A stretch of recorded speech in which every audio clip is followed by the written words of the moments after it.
അപ്പോൾ അള്ളാഹുവിൻ്റെ റസൂല് പറഞ്ഞു ലഅനല്ലാഹു അലൽ യഹൂദ വനസാറ ഇത്തഹദു ഖുബൂറ അംബിയാഇഹി മസാജിദ. എന്താണ് അത് പറഞ്ഞാന്നുള്ളത് അങ്ങേക്കറിയോ?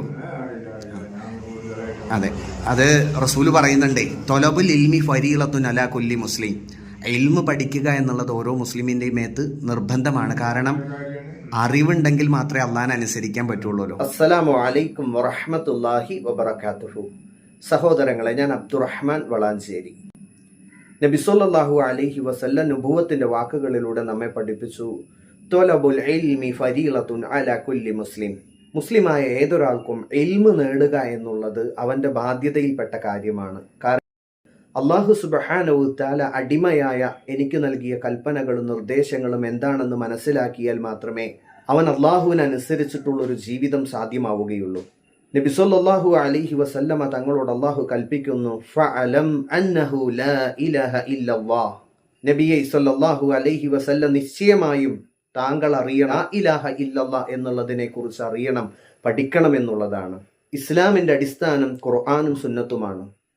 സഹോദരങ്ങളെ, ഇസ്ലാം മനുഷ്യരെ ഭിന്നതയിലേക്കോ വിഭാഗീയതയിലേക്കോ ക്ഷണിക്കുന്ന പ്രത്യയശാസ്ത്രമല്ല, മറിച്ച് ലോകത്തുള്ള മുഴുവൻ മനുഷ്യരെയും ഒരുമിച്ച് നിർത്താൻ കഴിവുള്ള ഒരു പ്രത്യയശാസ്ത്രമാണ്. എന്നാൽ ഇന്ന് ഖുർആനിന്റെയും സുന്നത്തിന്റെയും ആളുകളാണെന്ന് അവകാശപ്പെടുന്ന മുസ്ലിം സമൂഹം ഇത്രത്തോളം വിഭാഗീയതയിലേക്കും ഭിന്നതയിലേക്കും നയിക്കപ്പെടുവാനുള്ള കാരണം ഖബറും ഖബറു സിയാറത്തുമായി ബന്ധപ്പെട്ട് നടക്കുന്ന അന്ധവിശ്വാസങ്ങളും അനാചാരങ്ങളുമാണ്. ഇത്തരം കേന്ദ്രങ്ങളിൽ സേവനം അനുഷ്ഠിക്കുന്നവരുടെ ഖുർആനിൽ നിന്നും ഹദീസിൽ നിന്നുമുള്ള അറിവ് നമുക്കൊന്ന് പരിശോധിക്കാം. ആളുകളൊക്കെ ധാരാളമായിട്ട് ഇവിടെ വരാറുണ്ടോ? ഇഷ്ടം പോലെ ആളുകൾ വരുന്നുണ്ട്, പോകുന്നുണ്ട്,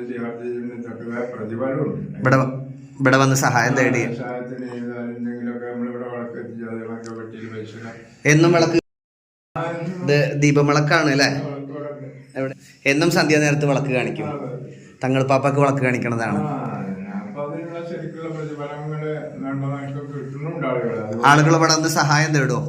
പിന്നെ തീർച്ചയായിട്ടും അത്രക്കുള്ള ചരിത്രം. പിന്നെ അതിവിടെ ഒരു കല്ലുകുട്ടി ചെറുതായിട്ട് മക്ബറ മാത്രമേ ഉണ്ടായിരുന്നുള്ളൂ. ആദ്യം ഒരു മീസാങ്കല്ല് മാത്രമേ ഉണ്ടായിരുന്നു.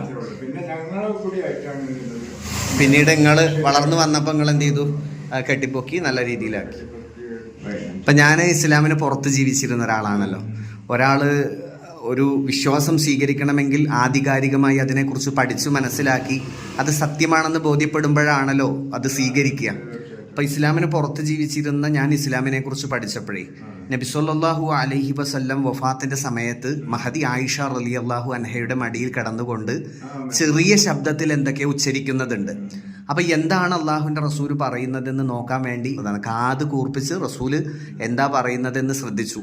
അപ്പം അള്ളാഹിൻ്റെ റസൂല് പറഞ്ഞു, ലഅനല്ലാഹു അലൽ യഹൂദ വനസാറ ഇത്തഹദു ഖുബൂറ അംബിയാഇഹി മസാജിദ. എന്താണ് അത് പറഞ്ഞാന്നുള്ളത് അങ്ങേക്കറിയോ? അതെ, അത് റസൂല് പറയുന്നുണ്ടേ, തൊലബുൽ ഇൽമി ഫരീളത്തുൻ അലാ കുല്ലി മുസ്ലിം. ഇൽമ് പഠിക്കുക എന്നുള്ളത് ഓരോ മുസ്ലിമിൻ്റെയും മേത്ത് നിർബന്ധമാണ്. കാരണം അറിവുണ്ടെങ്കിൽ മാത്രമേ അള്ളാഹിനെ അനുസരിക്കാൻ പറ്റുള്ളൂ. അപ്പോൾ റസൂല് പറഞ്ഞത് ലഅനല്ലാഹു, അള്ളാഹുവിൻ്റെ ലഅനത്ത് ഉണ്ടാവട്ടെ, ശാപം ഉണ്ടാവട്ടെ, അലൽ യഹൂദ വനസാറ, യഹൂദന്മാർക്കും നസാറാക്കൾക്കും. എന്താ കാര്യം? ഇത്തഹദു ഖുബൂറ അംബിയാഇഹി മസാജിദ. അവരവരുടെ അമ്പിയാക്കളുടെ ഖബറിടങ്ങൾ സുജൂദ് ചെയ്യുന്ന കേന്ദ്രങ്ങളാക്കി. സുജൂദ് ആരുടെ മുമ്പിൽ മാത്രമേ പാടുള്ളൂ? അള്ളാഹുവിൻ്റെ മുമ്പിൽ മാത്രമേ പാടുള്ളൂ.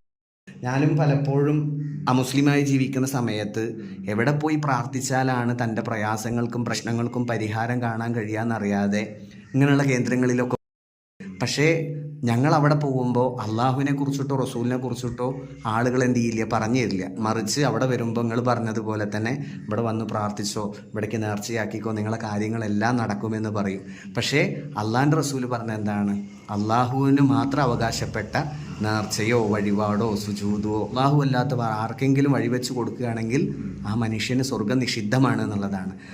അപ്പോൾ ഇന്നിവിടുത്തെ സലഫികളായ ആളുകൾ ഇത്തരം ചെയ്തികളെ എതിർക്കാനുള്ള കാരണം ഈ ഹദീസിൻ്റെ അടിസ്ഥാനത്തിലാണ് അവരെന്ത് ചെയ്യുന്നത്? ഇതിനെ എതിർക്കുന്നത്. അപ്പോൾ നിങ്ങളും ദീനിനെക്കുറിച്ച് കാര്യമായിട്ട് പഠിക്കണം. ഞാനും പഠിച്ചു മനസ്സിലാക്കിക്കൊണ്ടിരിക്കുകയാണ്. തൗഹീദ്, അള്ളാഹു സുബ്ഹാനഹു തആലയുടെ ദീന് വഹീൻ്റെ അടിസ്ഥാനത്തിൽ പ്രവാചകനിലൂടെ പൂർത്തിയാക്കി തന്നിട്ടുണ്ട്. ആ വഹീൻ്റെ അടിസ്ഥാനത്തിൽ ഇങ്ങനെയുള്ള കാര്യങ്ങൾ ഖബർ സിയാറത്ത് ഇസ്ലാം അനുവദിച്ചിട്ടുണ്ട്. എന്നാൽ ഖബറുകൾ കെട്ടിപ്പോക്കുന്നത്, അവിടേക്ക് നേർച്ചയും വഴിപാടുകളും കഴിക്കുന്നതൊക്കെ വലിയ തെറ്റാണ്. അള്ളാഹുവിൻ്റെ മുമ്പിൽ നാളെ നമ്മൾ സമാധാനം പറയേണ്ടി. ഇൻഷാ അല്ലാഹ് ഞാൻ പറഞ്ഞതിൽ എന്തെങ്കിലും തെറ്റുണ്ടോ?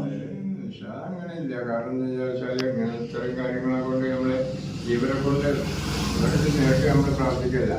നമ്മൾ അള്ളാഹുവിന്റെ ഇവരുടെ ബർക്കത്ത് കൊണ്ട്, അള്ളാഹുവിന്റെ അനുഗ്രഹം കൊണ്ട് നമുക്ക് ചോദിക്കണത്. നേരെ മറിച്ച് നമ്മളിവിടെ വന്നിട്ട് ഇവരോടൊന്നും പറയില്ല.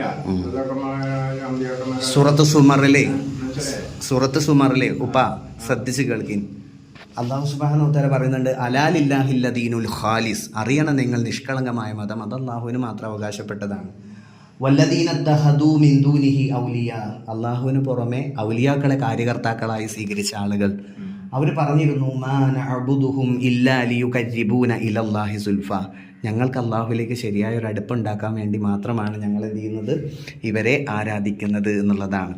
അള്ളാഹു സുബ്ഹാനഹു വ തആല പറഞ്ഞു, ഇന്നല്ലാഹ യഹ്കും ബൈനഹും ഫീമാ ഹും ഫീഹി യഖ്തലിഫൂൻ, നിശ്ചയമായും അവർ ഭിന്നിച്ച വിഷയത്തിൽ അള്ളാഹു വിധി കൽപ്പിക്കുക തന്നെ ചെയ്യും. ഇന്നിവിടെ സുന്നി മുജാഹിദൊക്കെ ഈ വിഷയത്തിൽ ഭിന്നിപ്പിലുള്ളത്. ആ ഭിന്നിച്ച വിഷയത്തിൽ എന്ത് ചെയ്യും? അള്ളാഹു വിധി കൽപ്പിക്കും. ഇന്നല്ലാഹ ലാ യഹ്ദി മൻ ഹുവ കാദിബുൻ വ കുഫാറ, ഒരിക്കലും അള്ളാഹു സന്മാർഗത്തിലാക്കുകയില്ല കള്ളവാദികളായ ആളുകളെ, നിഷേധികളായ ആളുകളെ എന്നുള്ളതാണ്. അപ്പം മക്കയിലെ മുശ്രിക്കുകൾ അള്ളാഹുവിന് പുറമെ ഔലിയാക്കളെ, അതല്ലെങ്കിൽ മഹാന്മാരെന്നത് എന്തിനു വേണ്ടിയിട്ടാണ്? അള്ളാഹുവിലേക്ക് യഥാർത്ഥത്തിൽ ഒരു അടുപ്പുണ്ടാക്കാൻ വേണ്ടിയിട്ടാണ്. അപ്പം നമ്മൾ ഖുർആൻ പഠിച്ച് മനസ്സിലാക്കിയാൽ, ഇപ്പോൾ ഈ പറഞ്ഞതുപോലെ തന്നെ നമ്മുടെ വിശ്വാസം ശരിയല്ല എന്ന് മനസ്സിലാക്കാൻ കഴിയും. അതെ അതെ, ഇൻഷാ അല്ലാഹ്. എന്തായാലും നിങ്ങളെ അത് ഖുർആൻ ആദ്യമായിട്ട്, ഇപ്പം ഞാൻ ഹിന്ദുവായി ജീവിക്കുമ്പോഴേ ഖുർആൻ ആദ്യമായി പറഞ്ഞത് ഇഖ്റഅ ബിസ്മി റബ്ബിക്കല്ലദീ ഖലഖ്, നിങ്ങൾ വായിക്കണം നിങ്ങളെ സൃഷ്ടിച്ച സൃഷ്ടാവിൻ്റെ നാമത്തിൽ എന്നുള്ളതാണ്. അല്ലമൽ ഇൻസാന മാ ലാ യഅലം, മനുഷ്യൻ അറിയാത്ത കാര്യങ്ങൾ അള്ളാഹു നിങ്ങളെ പഠിപ്പിച്ചിരുന്നുള്ളതാണ്. പക്ഷെ നമ്മൾ ഖുർആൻ പാരായണം ചെയ്യുന്നുണ്ട്, അതിൻ്റെ ആശയാദർശങ്ങൾ എന്താണെന്ന് പഠിക്കുന്നില്ല. അതാണ് നമുക്കുള്ള പ്രശ്നം. ഇൻഷാ അല്ലാഹ് എന്തായാലും തൗഹീദ് മനസ്സിലാക്കുക. നമ്മൾ മുടി നരച്ചിട്ടുണ്ട്, പ്രായാധിക്യം വന്നിട്ടുണ്ട്, ഏത് സമയത്തും അള്ളാഹുവിലേക്ക് തിരിച്ചു പോകണം. അള്ളാഹു ഇഷ്ടപ്പെട്ട അടിമകളായി മടങ്ങാൻ നമ്മൾ ഓരോരുത്തരെയും അള്ളാഹു അനുഗ്രഹിക്കട്ടെ. നോക്കൂ സഹോദരങ്ങളെ, ഖുർആനും സുന്നത്തും പഠിച്ച് മനസ്സിലാക്കി യഥാർത്ഥ വിശ്വാസികളായി ജീവിക്കുവാൻ നാം ഓരോരുത്തരും പരിശ്രമിക്കുക. അല്ലാഹു സുബ്ഹാനഹു വ തആല നമ്മെ ഓരോരുത്തരെയും അനുഗ്രഹിക്കുമാറാകട്ടെ. അസ്സലാമു അലൈക്കും വറഹ്മത്തുള്ളാഹി വബറകാതുഹു.